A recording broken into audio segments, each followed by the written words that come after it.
Welcome back everybody to the Burt Not Bought YouTube channel. Today I'm going to show you how to make an instrument panel harness for your ride from scratch.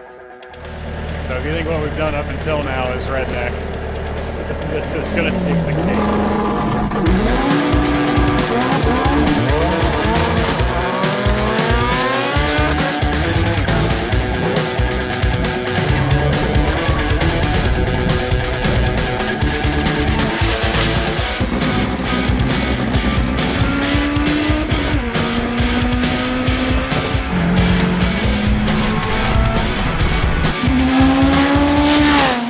Sick. Now something I want you guys to keep in mind as we move forward with these videos, this system is not specific to a 1975 International Loadstar. You can apply this to anything. This is just an analog system.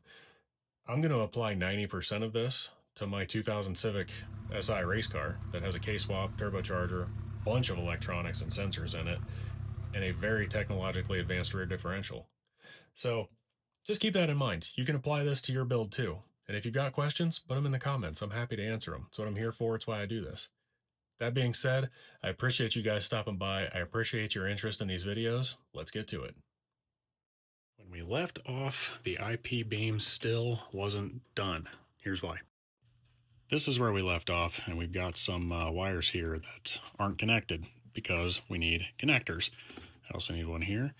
And the wires coming out of this that are going to come to the firewall harness still aren't done. We need to beef up one wire here, the battery feed, and then the rear parking lights out. And then we're going to work on the ignition switch. We have to get this wired up, and this is going to be interesting. You guys are going to like that one. We were waiting on parts, and we have parts. Check this out. Not a bad little spread here. This is the 14 gauge wire we need for some of the heavier duty loads in the truck. We're still waiting on 12 gauge, which that's taking forever and is actually starting to really annoy me. These are DTP connectors, 12 to 16. These are DT connectors. It's like 16 to 20. And then I think these are 20 to 26. These are DTMs. A lot of DTMs. I love these. I put a lot of those together. Then I have the removal tools for the DT and the removal tool for the DTMs. These guys, you can just use a flat blade screwdriver or honestly your teeth. The pins in there you can't miss, the locks. So this is the spread that we're going to need this evening. And we are going to work on getting this finished. We need to put a connector here, and run wire. We need to put a connector here and run wire. We actually need to run some of these wires back into here. One of these park light wires goes in there. Then we got a couple other things that we need to run in, and actually I forgot, we have indicator lights over here. So there's turn signals in here somewhere. That's battery, park. Some of these we aren't going to use. There's the turn signal. There's one of them. Oh, there better be two. Check engine. High beams, probably use that one. Turn signal. There we go. So those will be our new turn signal pilots that will go in these holes to complete the combi meter here. Now, I don't know if you guys have been around for any of my K-series stuff, but I'm building a turbo K24 Civic, and there was a boost control solenoid that I needed to mount to that, and I 3D printed a solenoid, hose clip, and DTM connector clip. I don't know why I'm explaining it to you. I'll put a picture of it right here. I 3D printed that. Here's why I'm bringing this up. These are the Deutsch connector holders, and you can see there's slop in that. Now it's locked in there, it's not coming off, but there's slop, and that drives me nuts. So what I did was took all the measurements off of that I could, reverse engineered it, and made one that's really tight. And the first one is going to go right here, which everything that's leaving this is going to come to a connector right here on the steering. Well, actually, it's the pedal box mount, and I'll show you guys that later. But essentially, they're all coming off to this side right now. They're actually not. They're going to come in from this direction and this direction and then turn and come to here. So I know my videos have been a lot of explanation lately.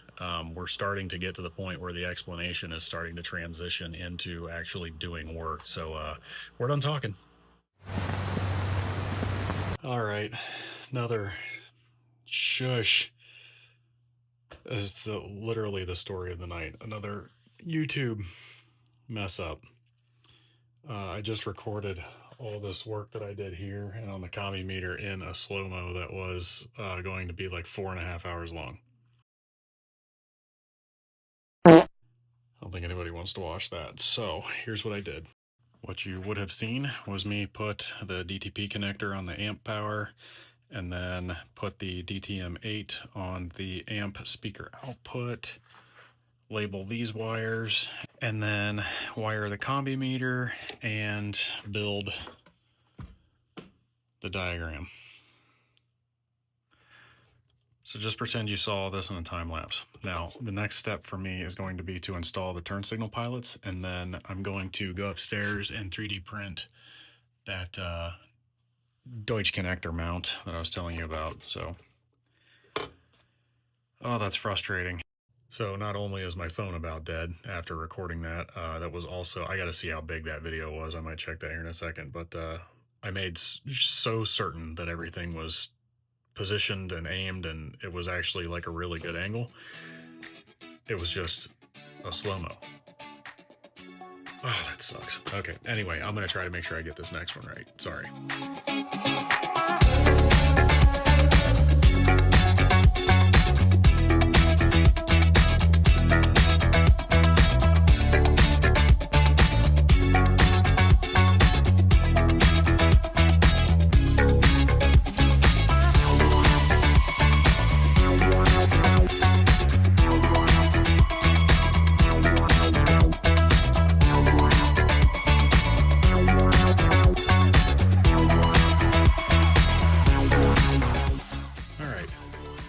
Cluster is finally done.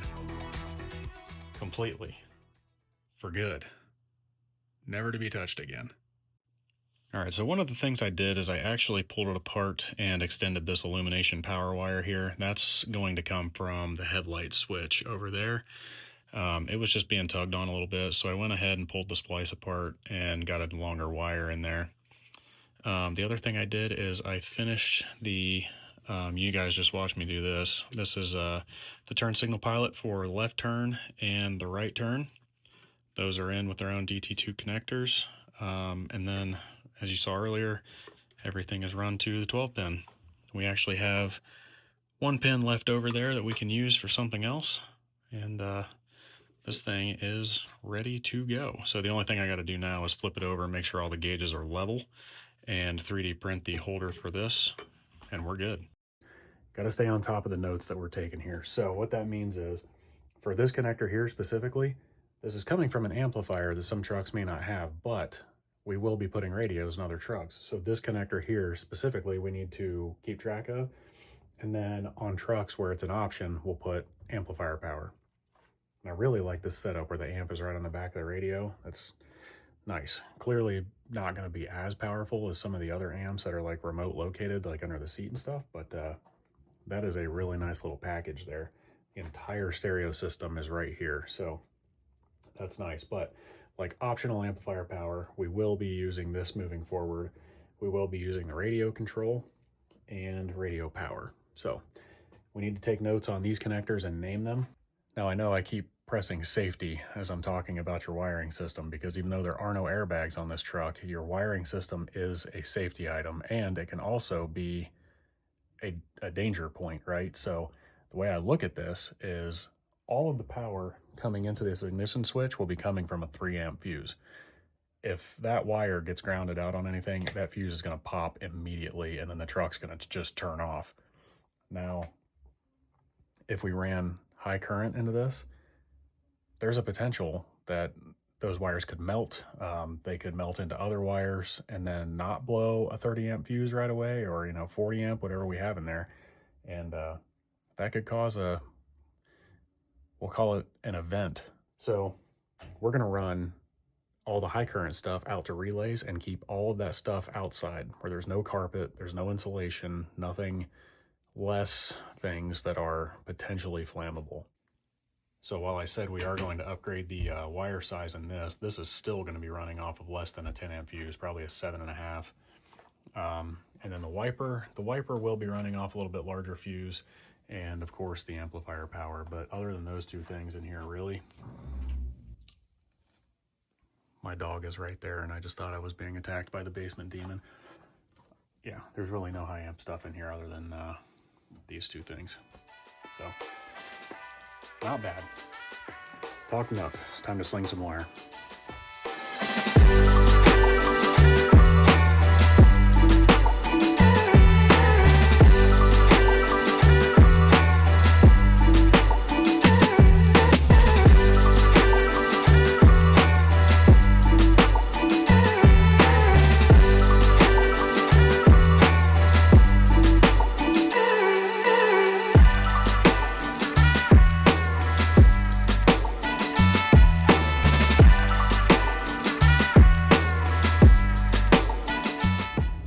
So we are currently headed out to Adam's shop right now. I'm really being burned by the fact that 14 gauge wire wasn't the right stuff. So what we're doing right now is we are basically bouncing job to job to make sure that we can keep moving forward. So we're going out right now to see what changes have been made to the truck. If you guys don't remember, the doghouse had been torn out of it. You know, it's like basically like the bucket, the recess the engine sits into. Adam was remaking that to fit the 24 valve because it's larger, and he was going to replace the pedal box with a different pedal box. I'm not exactly sure what the reasoning for that was, but yeah, he was doing that as well, and that was where I was going to mount the IP to Firewall harness connector and the underdash fuse box. So I'm just trying to make sure that I understand these things and just keep eyes on this truck to make sure I'm making everything too long. So it's easier to cut wire off than it is to tack it back on, and I don't like soldering. We're at the shop. Let's take a look at the white truck and see what we got going on here. Yeah. Man, you changed some stuff on this thing. It's a little different than I remember.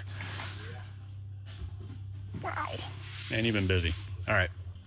Well, this is a really good opportunity to get an idea of what we're working with in this area here, because this was all kind of boxed in and hard to see. So the engine's over there right now, cab's up in the air, doghouse is out, which is fine because we're looking at this area right here. So this is where that harness is going to come out, come around, and then the rear chassis harness, well, this will be a front chassis harness, probably FC2 here, that will go back along the bottom of the cab, and then once we get around the mount box here, it'll jump back over to the frame rail and then run back to what we're calling RC1. It's a rear chassis connector there. So this will be FC2, and then the engine EC1 will be right there as well.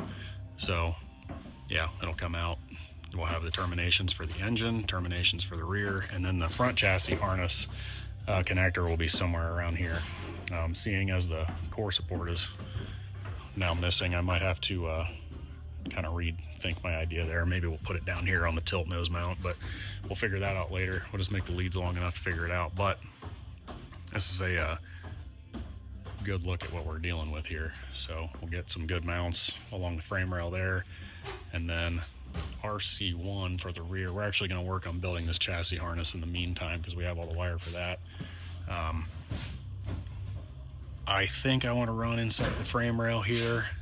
I was going to run on top, but if we can run inside, that'll be better. And then we will still jump out to this girder here and keep everything inboard.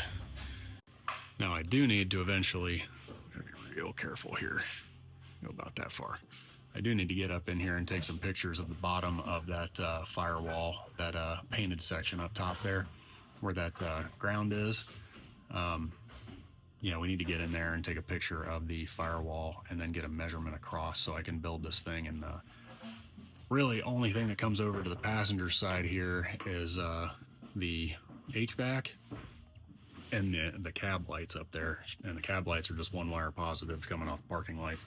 The center will be the anteater transmission controller, and then the far side will be anything OBD or accelerator pedal position related, and then the IP connector for the actual like dash itself.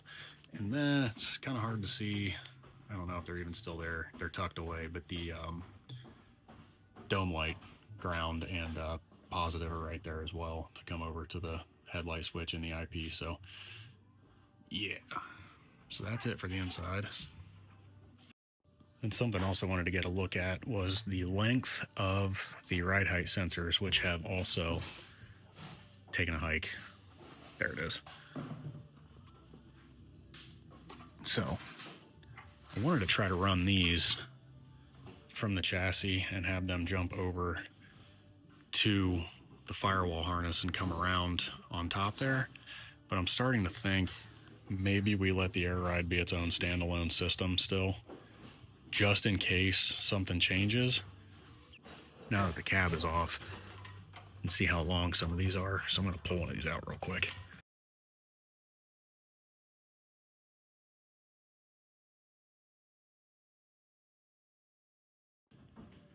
That might be enough.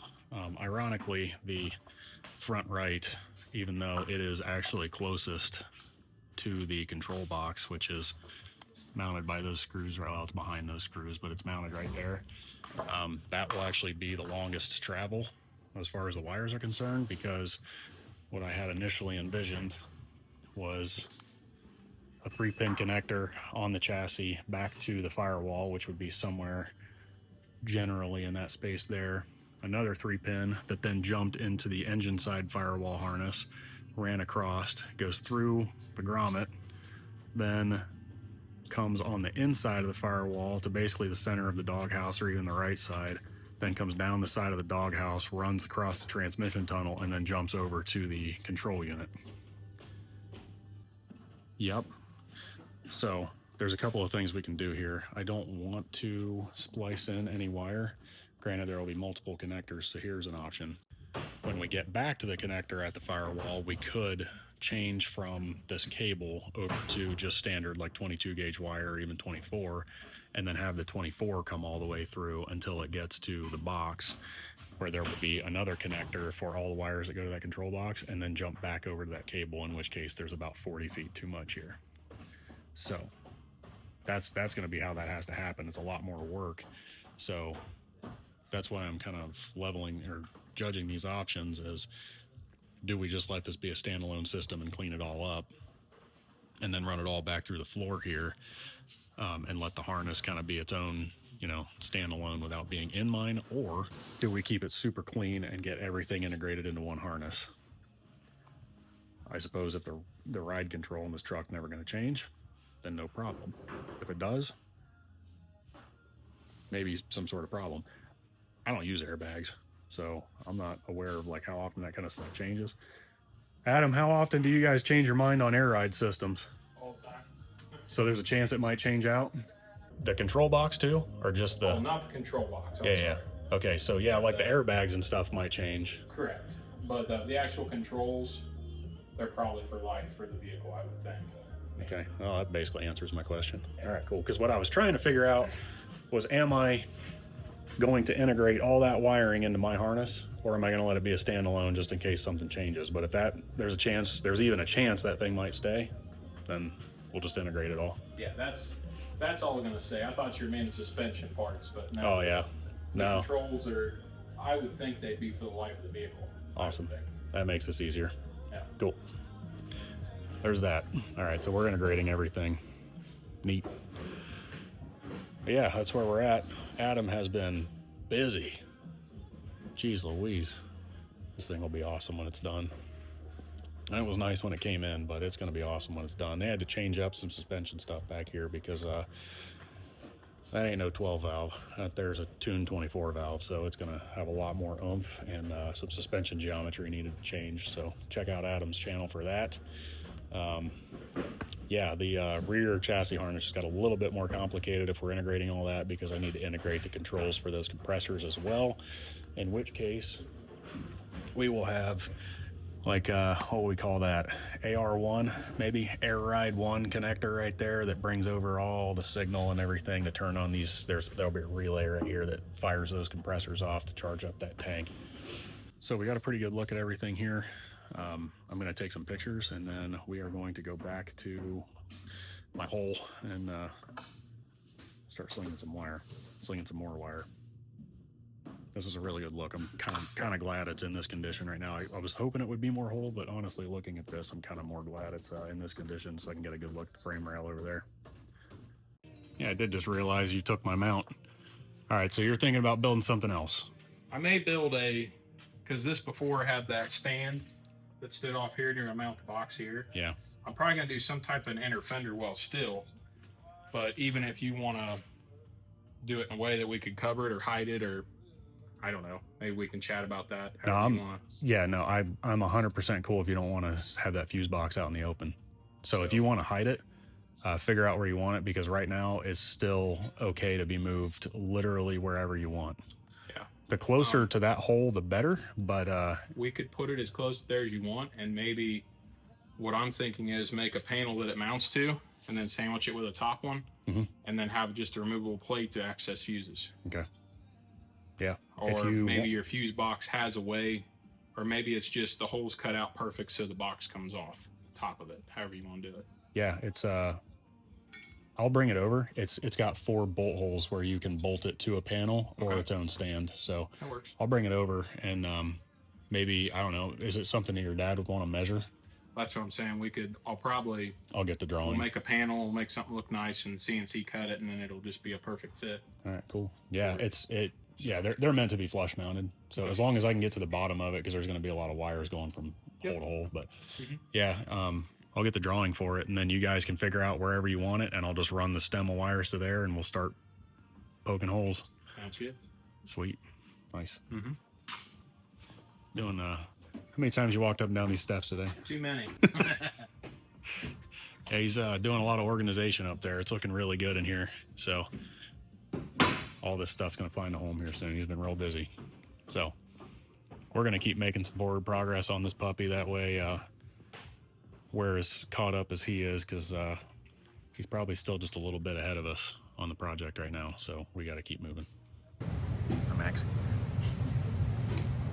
I got all the wires hold the amplifier power connector there.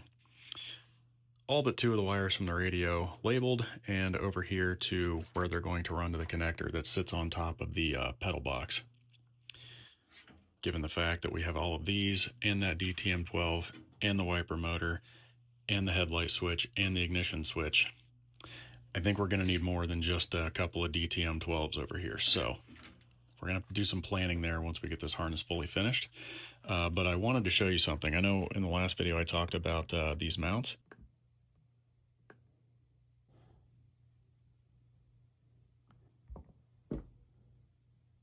That should do it. Probably take about 14 minutes, I'd say. By the time I got upstairs to my computer, this project had already synced. And honestly, from here, it's pretty easy. Just export OBJ v4, save, done there. Go to Prusa Slicer, same settings as the last one. Slice now, 13 minutes, export, yep. Go into Pronterface, disconnect from the printer, reconnect from the printer, upload v4, done. Click print. We wait.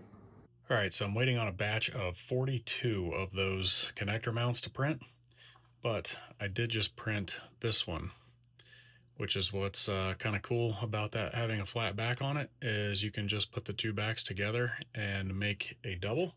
Check this out.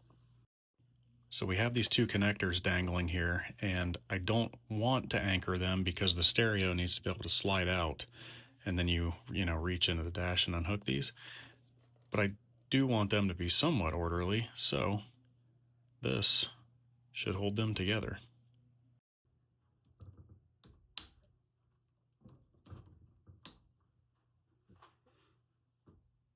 Just like that. Now there's just a little bit of slop in there so that they can come unhooked, but if you put a screwdriver in there right there, you can pop them out if you need to, but otherwise these connectors are now a unit. I swear I don't even know what I would do without a 3D printer at this point. I've printed so many useful things with that thing. Anyway, we're not here to talk about 3D printing right now. I have been waiting forever for this. Back to work.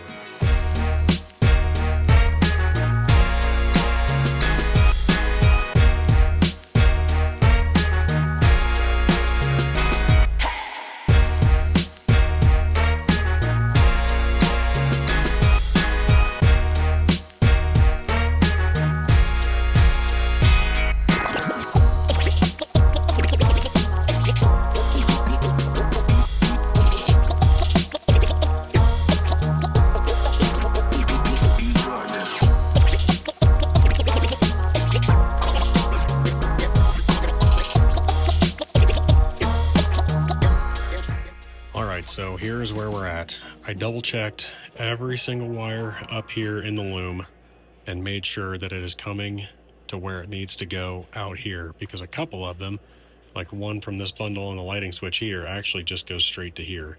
So there were certain wires that needed to not come out here. So anyway, I went through and double checked all of that. We were left with 18 wires that need to go into DTM connectors here, and 17 wires that need to go into a DT connector or even a DTP maybe. So I got to figure out if I'm going to actually use this style of connector here, because we'll need multiples, or if I'm going to try to find one online that can house all of these and just be one big connector. Then these guys here are all grounds. So the unfortunate thing about this is, as I loomed this, all these wires kind of started to become different lengths. So really all of these indicators are kind of for nothing, which is kind of a bummer. But what we're going to do is I'm going to lay out a piece of clean cardboard, or even like a piece of like brown paper. If I have any, I might. I don't. And we are going to trace this onto that piece of paper and essentially start to make a blueprint is the idea here. So when I make the next one, when Adam says, hey, I've got another truck, I just lay this out on that and we just move forward. So I'm going to figure out exactly how to do that. And then, you know, we've learned some stuff on this one, like how to go a little faster, things that won't work, just generally how we're going to set this up. So this hasn't been a wasted effort, but it has taken quite a bit of time just to build this. So yeah, that is where we're at currently.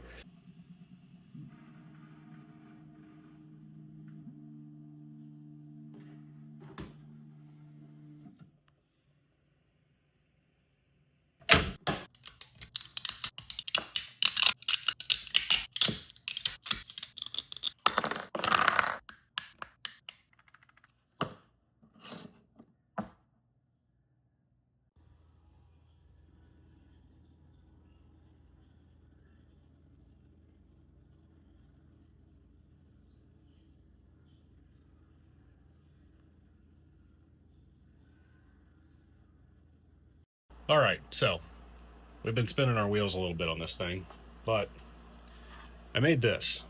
It's not the prettiest thing ever, but let's talk about it.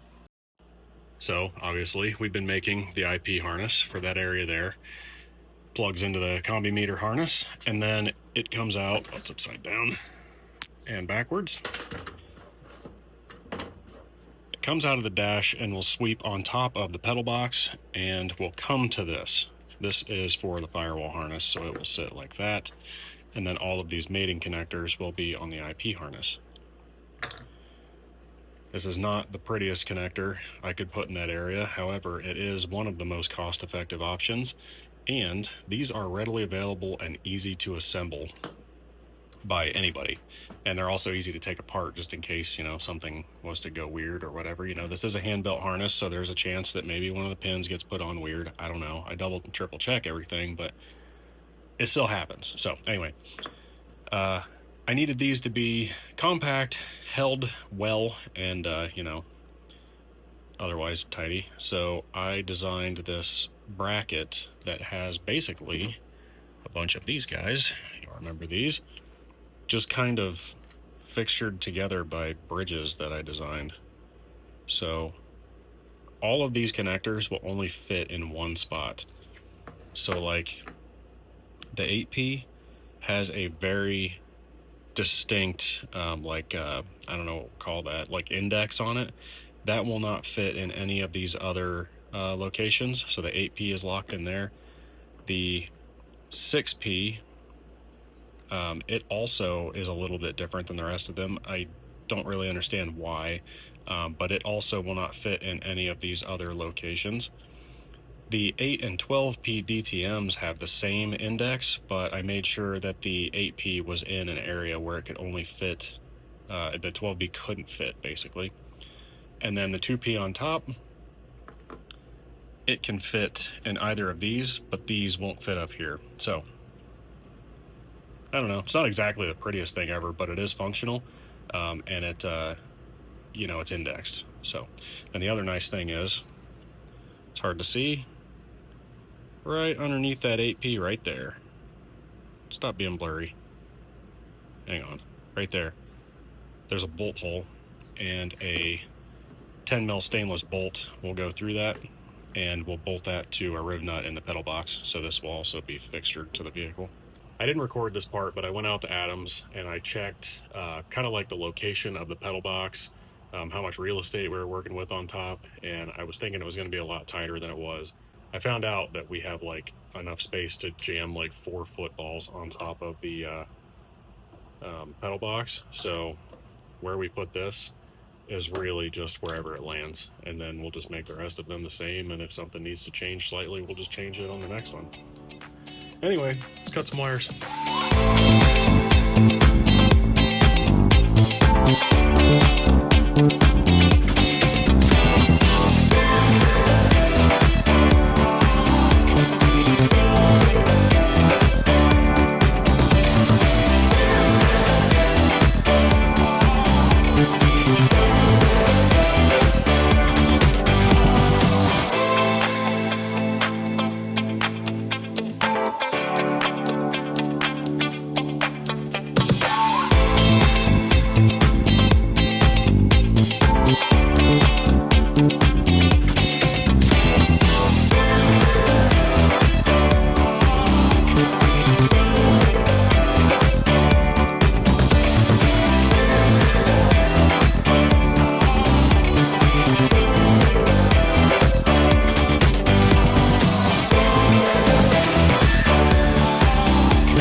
That was difficult. Man, turned out nice though. Damn, son, where'd you find this?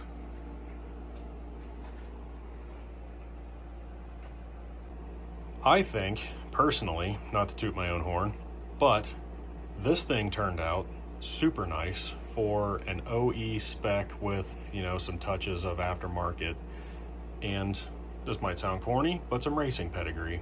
Let me explain. The factory spec stuff, it's just kind of like this standard black loom. GM, I think maybe Chrysler likes to use this. Well, not Chrysler anymore. Stellantis, Fiat. I don't know. I don't speak American cars, but anyway, they like to use this kind of like this like felt tape. I think it's called Tessa tape. This stuff's really nice. I love using it. I don't really know much about it other than always use it, and somebody that gets paid more than me to think about that kind of stuff put a lot of thought into it, and that's why they use it. It's also cost effective, which is probably the main reason they use it. So there's the factory style thing. Then we got some aftermarket in this thing, you know, the Deutsch connectors, just the general, you know, like the connect, like this, like club levels, kind of like aftermarket, right? You won't find these kind of connectors in many OE harnesses. Some OEs use them. These connectors are really inexpensive, super easy to set up, and they're like tough. They're really, really tough. And then comes the racing pedigree, which I know, again, sounds corny, but if you notice, which I'm sure you have, these are all white wires. Why would you do that? Well, if you have something shorting out, I already found a problem right there. I'll have to keep an eye on that. If this thing's where it belongs, that won't peel, but we're going to look into some better ones of those. Anyway, if you have something shorting out on the vehicle and it's not the output, you know, like you check the fan that's blowing its fuse constantly and you can't figure out why, start looking at the harness, because all white wires inside a black loom, if you wear through that, you're going to see white. So you found your short. So that's something they do in race cars, because you can just like super quick just start running through the harness and, or like run your hand along it, and if you know you get stuck by wires and start bleeding, you found your short. Or shocked. Most race cars now, if you get shocked, it'll just kill you. So if one of the pit members dies, then you found a short in your hybrid system. In the last video, you saw me make the combi meter harness. This is really, I really like how organic it is. Everything just kind of starts and collects and runs along, and then comes to this 12-pin connector we're calling CM1 for combi meter 1. It's a little overcomplicated, but it's like super easy to navigate and to see where these wires are going. So we are going to continue doing this on the trucks moving forward. And then it passes through CM1 to the IP harness. Then in that video also we did the radio. This is actually a really cool little unit. I think I said this before, but it's the radio and then the amplifier. I kept everything relatively factory here, even though it's not the cleanest. I didn't want to change much just in case like this radio is getting changed or like some part of it needs changed. You know, I don't know. I try to keep this as factory as possible. So that way, if you change the amplifier, all you really need to do is, you know, unplug these and you just plug your new one in. Where I could have put, you know, another 8-pin connector on here, I didn't. That way it's, you know, if you get an Alpine part, you just plug in your Alpine part. There's places where these connectors don't have, you know, a place. Anyway. And then you've been watching this video, so I'm assuming you know that we built the IP harness. The IP harness is the anchored side of all of these units aside from CM1. But like the radio harness, well, the amplifier harness here, anchored side, radio harness, anchored side. Yeah, we're gonna need to do something about that. The indicator and calibration, anchored side. So the big IP1 here, which that name's gonna have to change because I wanted to use one connector, but obviously we have 5. So these are all gonna get individually named, but this IP1 is the anchored side of the firewall harness. Here's why. So if you need to take any part of this dash out, you start by taking out the combi meter, right? So you take out the 7 bolts or whatever, 6 bolts that hold that thing in, and you unplug CM1 here, and then you have access to either these connectors to just pull the whole dash out as a module, or you have access to these connectors here to pull the radio out. So really anything you'd have to do to get this IP out or any of its parts is start by taking the combi meter out, and then you just unplug the, you don't want these anchored because then you'd have to, you know, fight it to get the anchored side out. So these are the unanchored side. If you need to pull the IP out, you just unplug all those through the combi meter hole there and pull the IP out, which makes it a lot easier. I'm not sure about the condition when this dash was taken out, but judged by the amount of cut wires, I'm assuming there was no, you know, level of IP connector in the old setup. Again, I'm not talking trash. It worked, but this is a better system here, so you can just unplug a couple connectors and just pull the dash out. So that concludes our programming on how to build an IP harness. That's it for this one. I appreciate you guys. Thanks for stopping by. We will see you on the next one. Peace.